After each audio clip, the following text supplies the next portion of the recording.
Welcome to introductory video for bullet charts in Excel. Till now in previous video, we have seen various presentation for our actual sales versus forecasted sales data for a dummy ice cream parlor shop. In all of those presentation, we were able to notice whether a specific flavored ice cream sale have reached the target or not reached it. If it exceeded, then by how much amount, or if it is short of target, then by how much amount. However, just by looking at the achievement of target, we were not able to conclude whether the actual sales is good, acceptable, or extraordinary.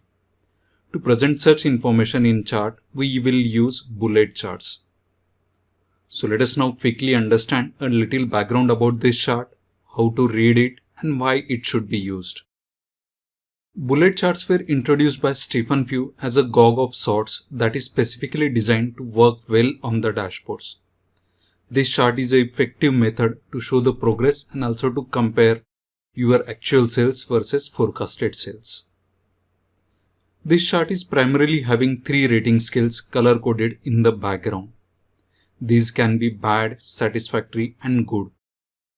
You can add more categories as you wish and using a different terminologies as well, just like shown on the screen.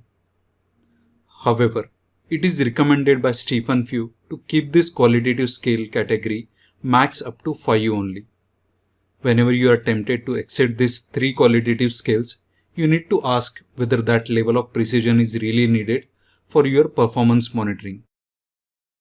In current chart, you can see that we have 4 scales, starting at the bottom for unacceptable, then moving upwards with needs improvement, then acceptable and extraordinary.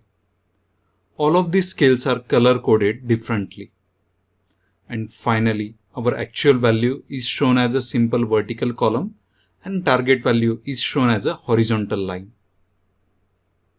Using this chart, it is easy to detect the values that have met or exceeded their targets. If it is below target, then we can easily identify whether the actual value is in an acceptable range or needs improvement and so on. This chart can be presented horizontally as well as vertically.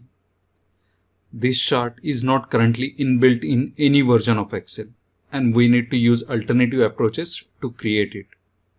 In next few videos, we will see all of the steps to create this inside Excel using these alternative approaches.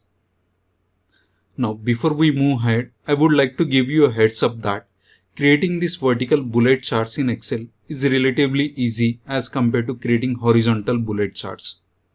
We need to use extra tricks to create a horizontal bullet charts in Excel.